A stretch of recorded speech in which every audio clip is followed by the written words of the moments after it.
Well, good evening, this is Hound Dog Steve, wishing you a very good evening and welcome back to my channel. And a great shout out to any new viewers this evening. And the topic this evening will be Boris Johnson versus Jeremy Hunt for the leadership of the Conservative Party. And this has turned into be quite an interesting situation here. Personally, I am getting the sense that Boris Johnson is going to win the toss. He came out of the final ballot with 166 votes as opposed to 77 for Jeremy Hunt, and Michael Gove got 75. And even if you add all 77 and 75 votes together, they still don't reach 160 votes. And of course Michael Gove has had to step down because of some drug usage, some cocaine that he was taking when he was a little bit younger, and he confessed to that, and of course that was basically his big undoing. But as we're on that subject, you have to remember that all of these people, Boris Johnson, David Cameron, Michael Gove, Jeremy Hunt, they all went to school together. They studied together. There is an interesting little incident that happened with David Cameron as a sort of a secret society ritual that took place, and I will show you the clip of that. But basically, they were what Monty Python would refer to as upper class twits. Okay, so you have to take that into account when you're assessing the situation here. And so what brought this to a head in my mind was I saw an article today about Jeremy Hunt calling Boris Johnson a coward because he wouldn't openly debate the Brexit issue. And of course I actually don't blame Boris Johnson for not getting into that debate, because the time for debate is over on the Brexit issue. Britain should have left Europe on March 29th, and it's now into October. And so this is costing an absolute fortune for this delay. And anyway, it should have happened. The people voted. We honour votes, and we realise why we have to honour votes, because both parties would agree that if we dishonour this vote, then we dishonour every vote, and everything is up for grabs. So there is no debate on this. I think the situation is now that Britain should just unilaterally leave in October under the WTO rules, World Trade Organization rules, which are a basic set of trading rules. So it's not like they're leaving with no deal at all. And then you negotiate once you are outside of Europe. And I know that normally, you would consider negotiations, during or before the exit. However, I think in this particular situation, because sales, imports and exports are such a fluid thing, immigration and emigration are such a fluid thing, you really can't negotiate it whilst you are in the European Union. You need to be completely separated and then renegotiate every single deal one by one. And I know it seems a little tedious, but that's really the best way to get it done, and for everyone in Europe, every country in Europe, to strike whatever side deals they see fit with Britain. So as far as I'm concerned, the time for debate is over, the issue is settled, and it is now down to the personality who is going to take Britain out of Europe in October. And really, when you look at both these candidates, it's really going to come down to personality. I was going through the bios of both of them, and I was kind of interested that they are both really very, very centrist candidates. They are conservatives, however, they really only reflect that in fiscal responsibility, but they generally side with the Liberals on their social policies, LGBTQ issues and that kind of stuff. So there's not a lot to choose between them. And I think really the only thing that is keeping these two honest as far as Brexit is concerned is Nigel Farage. Good old Nigel holding their feet to the fire. Anyway, I'm pretty certain that the personality that is going to win is Boris Johnson, because he is a pretty likeable kind of guy, and all of it, all through his bio, whether it's at Eton or whether it's at Oxford, he was listed as a very likeable kind of chap. Now, the other interesting thing that I noticed about all of this is how Jeremy Hunt is getting a pretty free ride from the press, and Boris Johnson is the one who's being vilified, and he's being called a racist. He's been called out for his drug use. He was called out the other day because he had an argument with his girlfriend, and the police showed up, and of course nothing. There was nothing to report. Sounds like they were just having a regular old argument. Anyways, the point is, what I'm noticing is that these methods of attack are now becoming almost, what would you say, ingrained. And it's coming to the point where you really, that this is part of the whole fake news mantra. It's losing its credibility. And so this is, again, why we have to be very, very careful with what we say, how we say it, and being basically loose with the truth. Once we start not telling the truth about everything, regardless of how painful that truth is, and accepting reality for what it is, that's the only time that we're going to start resolving these situations. Hiding it and shoving it under the carpet is not going to work. Changing the language is not going to work. I can assure you it will not achieve the goals that it is supposed to achieve. In fact, it'll do the exact opposite.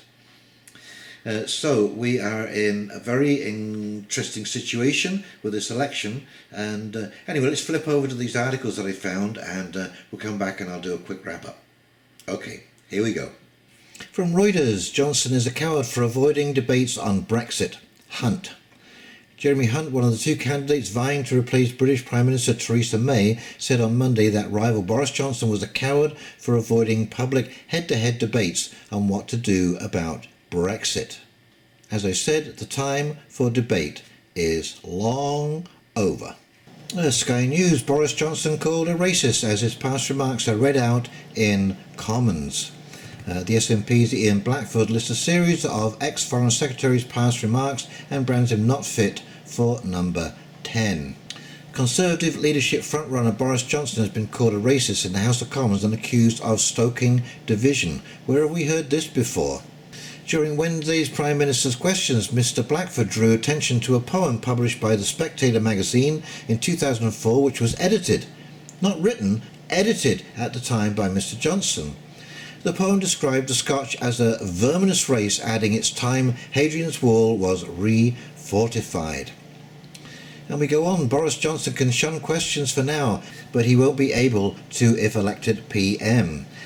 Metropolitan Police Chief says she looked into Tory contenders' drug admissions. Boris simply unfair to drag my loved ones into politics. Boris Johnson again ducks questions about staged photo with partner. Boris Johnson's income tax cut would mainly benefit high earners, IFS says. Now, we've heard all of these arguments before, and they're losing credibility because when you check them out, they're either nothing to write home about or nothing. And here we are, Sky News. Metropolitan Police Chief says she looked into Tory contenders' drug admissions. Britain's most senior police officer has said she personally looked into admissions of drug use made by the Tory leadership contenders. Metropolitan Police Commissioner Cressida Dick said that it was determined that such action would not be in the public interest and the events took place too long ago for there to be sufficient evidence. And of course his Michael Gove's campaign was derailed by his admission that he took cocaine on a number of occasions when he was a journalist in the 1990s. Boris Johnson, simply unfair to drag my loved ones into politics. Okay, they had an argument. Boris Johnson has again declined to talk about a late-night row involving his partner, saying it is simply unfair to drag his loved ones into politics. And of course it is. He has a private life. But as I say, they drag these things out, they try and, put people down, and the thing I can't help noticing is that you don't hear this kind of stuff about Jeremy Hunt. Now, how interesting is that? And what I am noticing, if you just want a little heads up here, I'm noticing now that the person who's being vilified by the press, by the mainstream media, is probably the one that you want to vote for, because there's a reason that they are against. Boris Johnson. So this is Boris Johnson from Wikipedia. Alexander Boris Pfeffel Johnson, born 1964, blah blah blah blah, became a member of the Conservative Party. Johnson identifies as a one-nation conservative and has been associated with both economically and socially liberal policies. Johnson is the candidate for leader of the Conservative Party. There you go, Eton and Oxford, 1977 to 1987. Johnson was awarded a King's Scholarship to study at Eton College and then went on to go to Oxford. Now, I should say that both of these people, as far as leadership background, they're probably both more than qualified. They're probably about equal, and that's why I say it is probably going to come down to personalities. Wikipedia, Jeremy Hunt. Jeremy Richard Stransham Hunt is a British Conservative Party politician serving as Secretary of State. He identifies as a one-nation conservative and has been associated with both economically liberal and socially liberal policies. But down here, I thought it was very interesting. Okay, early life and education. Hunt was educated at Charterhouse, where he was head boy. He then read philosophy, politics and economics at Magdalen College, Oxford, and took a first-class honours Bachelor of Arts degree. He became involved in conservative politics while at university, where David Cameron and Boris Johnson were contemporaries. He was active in the Oxford University's Conservative Association and was elected to serve as president in 1987. So there you go, they're all buds. They're all buds. And here it is. David Cameron, A Pig's Head and a Secret Society at Oxford University, explained. What have we learned about David Cameron today? An unofficial biography of David Cameron written by the Conservative donor Lord Ashcroft contains a series of allegations.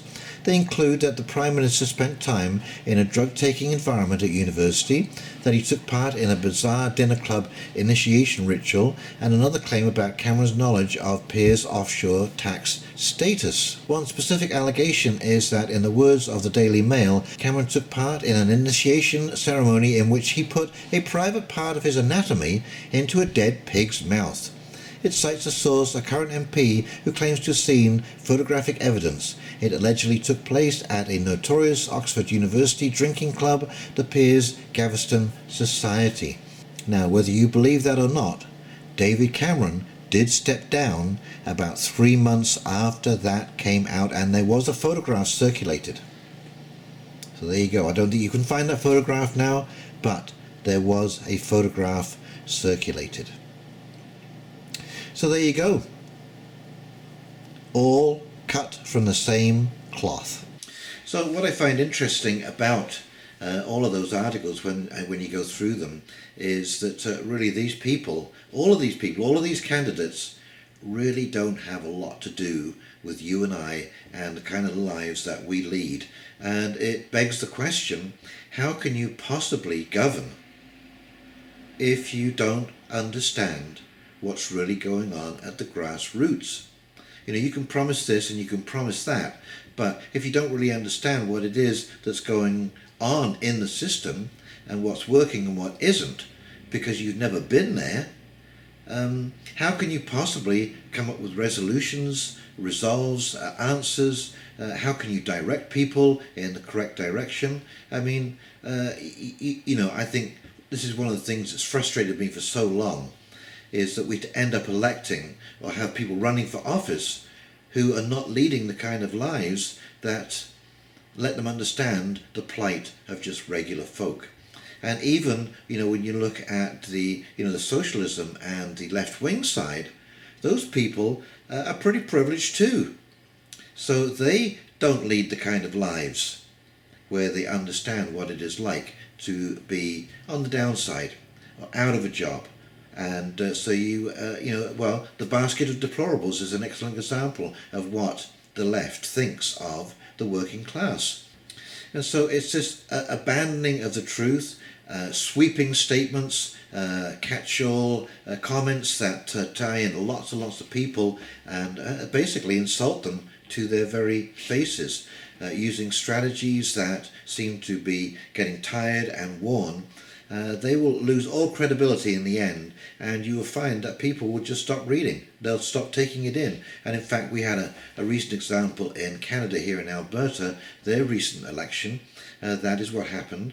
The Conservatives and Jason Kenney won, but the NDP, the New Democratic Party, labelled him with all the same names, and it didn't work. The public didn't buy it. And that's what is going to end up with this kind of strategy. So I am urging all of us, even if our leaders don't want to go down this route, I'm urging all of us not to play fast and loose with the truth, and to maintain honesty in your words. And in fact, that is one of the 4 agreements, right? Always be honest in your language. Well, I hope you enjoyed this video, and if you did, please like, comment and subscribe below. Please share. The algorithm on YouTube is not sharing the way it used to, so my videos are not getting around the same way they did. And if you could, that really helps, and I thank you very much. And I thank you for watching these videos. I'm really just sharing a few ideas, a few opinions from where I see things, basically out of the barbershop window, and in my everyday life as a regular citizen here in Canada. Okie dokie, well, you take care, you have a great evening, and we will talk to you very shortly. See you now.